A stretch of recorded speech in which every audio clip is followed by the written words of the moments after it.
Hey everybody, I got a box in the mail the other day with one of the most distinctive logos in all of small press, boutique, fancy pants publishing. And I'm really excited to open this up and take a look at this with you. My acquisition of fancy pants books has basically ground to a halt as I have to focus on other things.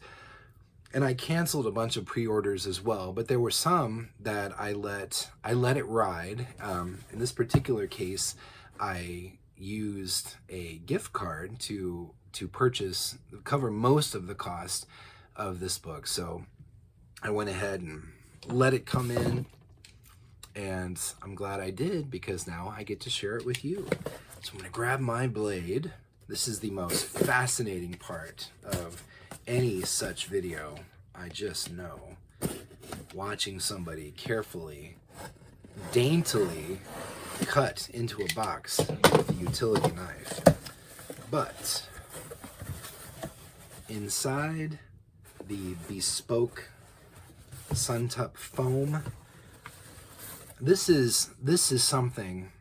Even has a notch so that you can reach your finger in and pull it back.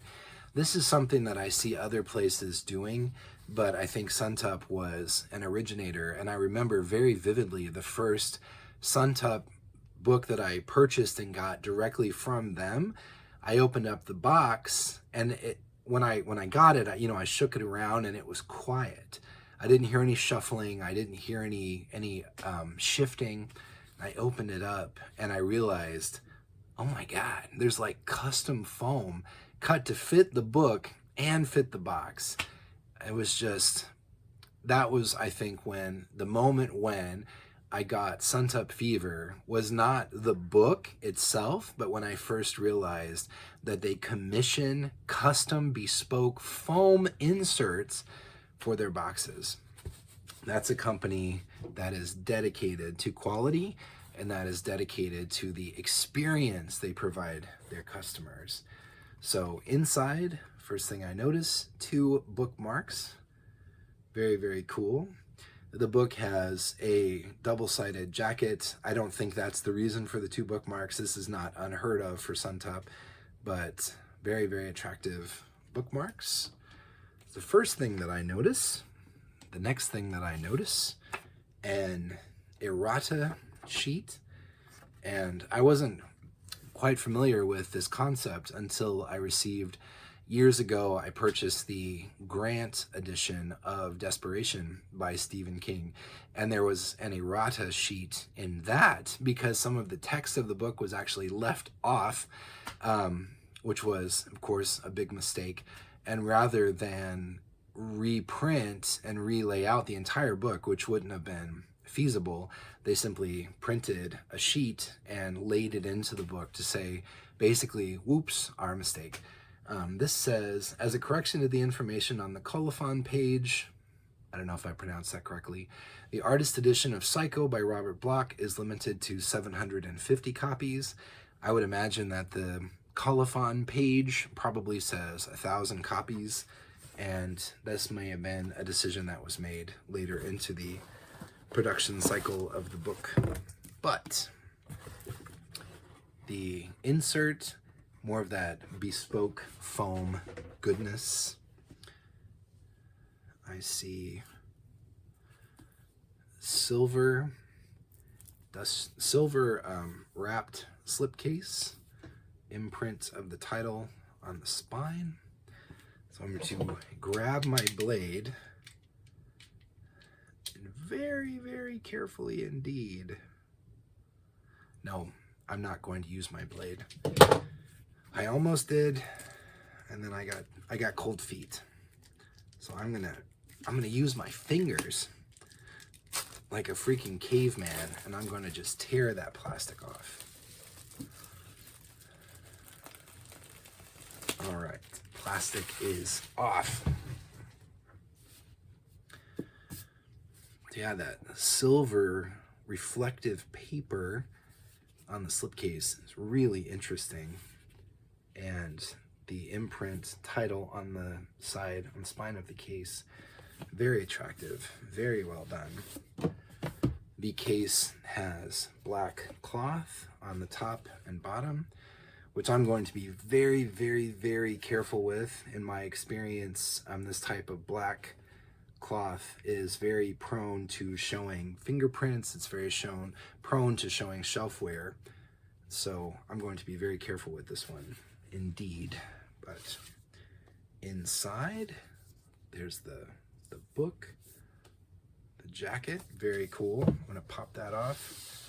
I can take a better look at that. In its entirety, there's the Bates Motel with the infamous house looming on the hill. There's Norman and Mother in the window of the house. Very, very cool. And then the inside flaps of one side of the jacket. And then the reversible side, although I would probably recommend purchasing a second jacket directly from Suntup, which hopefully would not be creased, but simply rolled. If you wanted to, I don't know, I think it would be really hard to fold this jacket back the other way if this is the jacket artwork that you wanted to display on your book and have it still look nice. I have tried that in the past, so I speak from experience, but more power to you if you want to give it a shot. So gray boards, Bloch's signature imprinted, white quarter cloth binding. Psycho by Robert Bloch, Suntup Editions, printed in red. Very nice. This is very, very handsome. Or pretty. It's book handsome. The end papers are red. Let me take a look at the colophon page. Apologies again if I keep mispronouncing that. Yep. This edition of Psycho by Robert Bloch is limited to 1,000 copies, so that is the error. It said 1,000. It actually ended up being in a run of 750. It is signed by Greg Kreutz and Paul Mann, and the edition is printed letterpress, which is pretty cool, pretty deluxe. I have no earthly idea if I could get this to display on the video, but it is very obvious that this has not simply been printed onto the paper, but pressed into the paper when held at an angle. You can see that very clearly. And there's a wonderful kind of texture.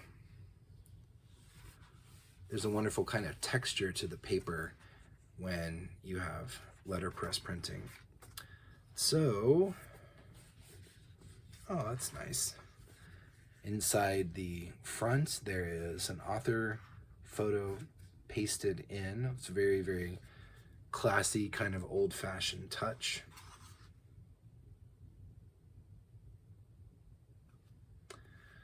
There's the copyright page as an introduction. It may just be me.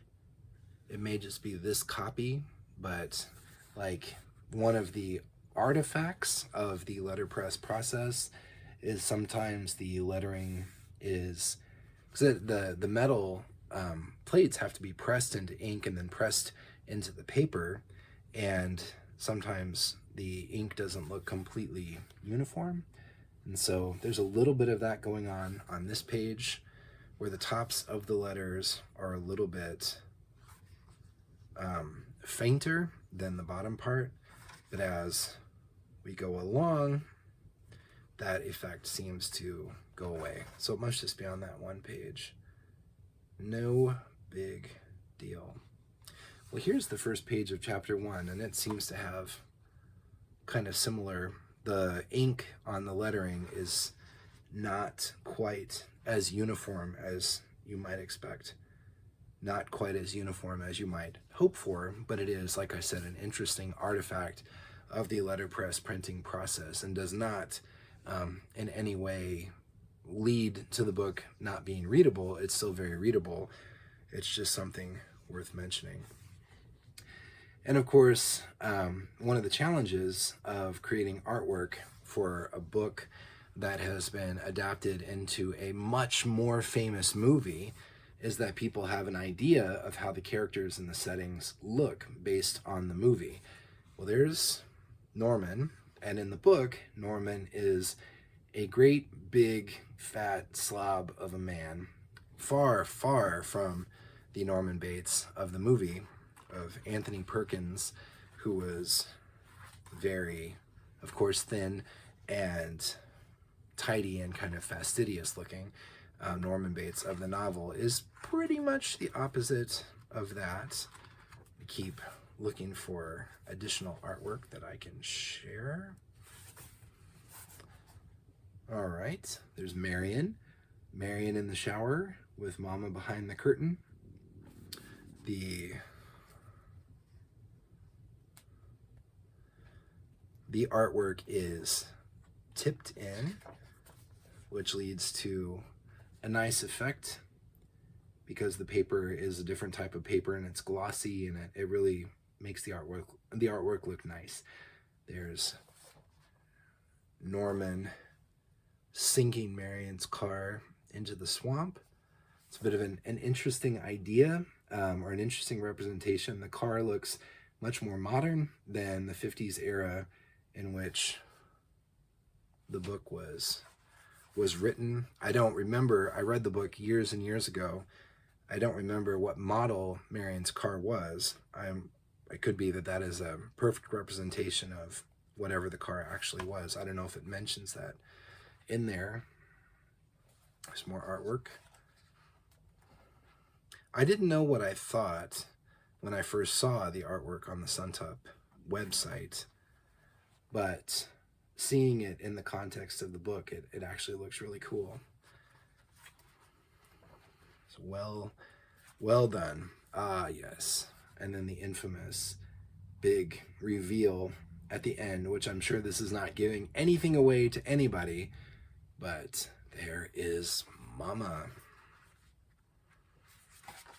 Yeah, and all throughout, you can see the imprint of the letterpress printing kind of showing through the page.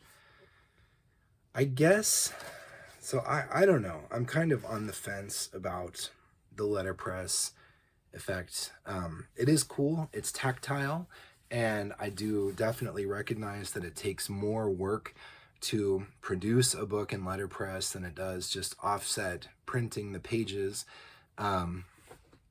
But I've always, before I ever experienced a letterpress book, I'd always heard it spoken of sort of as like the pinnacle of production, or, if it's letterpress, it's very, very clearly the ultimate way to set type and text and produce a book. And having seen a couple of letterpress books now from Suntup, I don't necessarily know, if I inherently agree that it's like, oh, it's amazing. I don't know if it makes that big of a difference to the actual enjoyment of the work itself.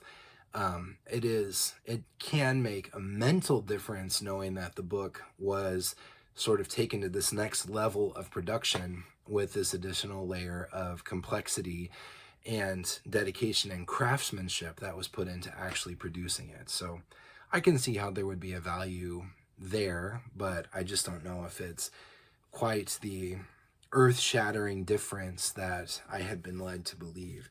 One thing that is really cool about the letterpress books that have been coming out from Suntup. So this is my second one that I've seen. The first one was Animal Farm. I also have the Stepford Wives coming, which is going to be printed letterpress, I understand. And this is not a numbered edition or a lettered edition. This is still Suntup's like bargain entry level edition, the artist edition. So if it were signed by the author, which of course in this case would be impossible, it would be called a classic edition. But Animal Farm was a slim volume. It had a lot of additional content, bonus content included. It was like $185, but considering the letterpress and all of that, I understood it took more time and more money to produce the work, so it was going to cost a little bit more. Psycho, another slim volume, also printed letterpress, and this one I believe list price was $155. So they managed to bring the price down a little bit, and that was the same price as Stepford Wives. So what seems to be happening, and I'm sure that there will be other books that break this pattern going forward. I think Suntup is working on a letterpress printed edition of Neil Gaiman's American Gods, which is hundreds and hundreds of pages. That thing's going to be a monster when it's finally released. But so far, over the last year, 18 months or so, the particularly slim and usually the slim classic titles that Suntup has been releasing, they've been releasing in these quarter cloth binding, letterpress printed, pretty deluxe editions. This is the quarter cloth, I think, is really nice. Animal Farm had that effect as well. It is more like your classics library edition. I don't know if that makes sense, but it's just kind of seems to be a different sort of pattern emerging with these classic titles that are under a certain number of pages. They're still able to be sold at a reasonable price, at least contextually in the grand scheme of things. As far as these fancy pants books, $155 for a letterpress printed illustrated edition of a classic that comes in at, let's see, 165 pages is, you know, it's a decent deal. Or the entire thing is ridiculous. It depends on who you ask. But you're watching these videos, you probably agree with me that this is a decent value overall. So yet another reason to enjoy and keep an eye on what Suntup is doing is these letterpress, affordable, relatively contextually, in the grand scheme of things, affordable editions.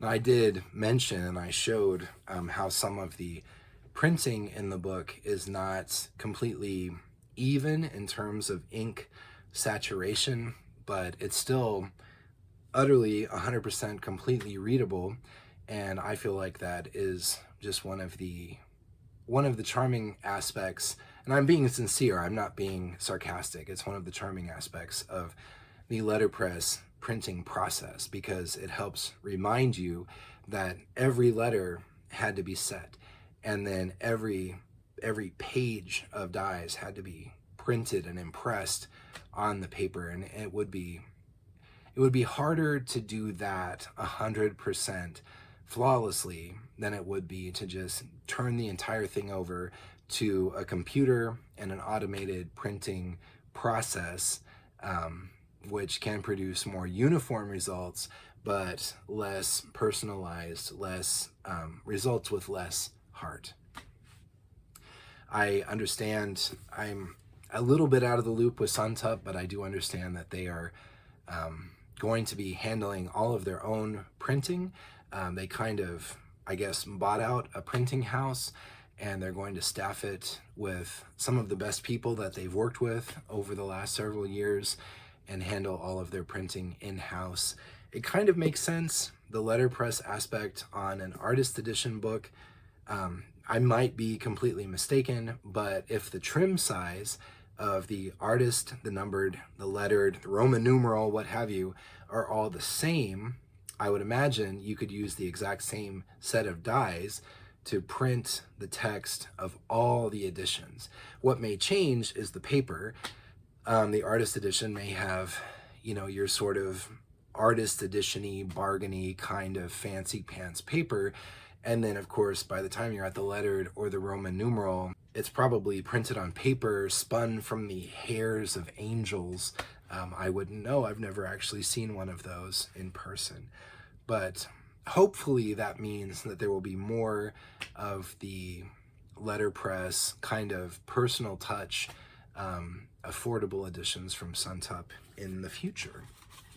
So yeah, this has always been a title that I have enjoyed. I don't know, at this point, it's one of those ones, perhaps like the Stepford Wives, that it's hard to separate your fanhood and your feelings about the book from your feelings about the movie. I saw the Alfred Hitchcock movie of Psycho first. I saw it many times before I ever read the book.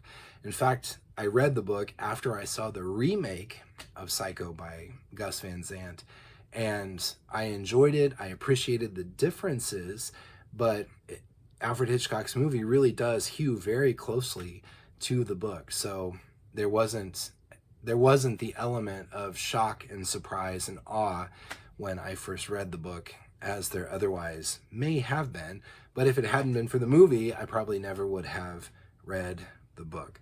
So anyway, Suntup does this particular thing really well, where they release, Jaws comes to mind. They released Jaws, and recognizing that the movie was much more famous than the book, they included the artwork that was used on the paperback edition of Jaws, and was also famously used on the movie poster, that of the shark, the head coming up with all the teeth, and then the naked girl swimming on the top of the water. I think they realized that they couldn't pretend like the movie didn't exist. In fact, the movie overshadows the book. So they released the book, but they pay homage to the movie as well. And I feel like this is another example of that happening. I wouldn't necessarily consider Psycho to be classic literature, but the film is certainly a classic movie-going experience. And so the two are kind of inextricably linked, and it's, whatever, I'm rambling. What the end result is this beautiful, beautiful book. So if you're in the market, if you're a fan of the movie, or if you're a fan of the book, or just Robert Bloch in general, you might look it up. It's a really nice one. But anyway, thank you very much for your time. Thank you for your support, and I will talk to you later. Bye.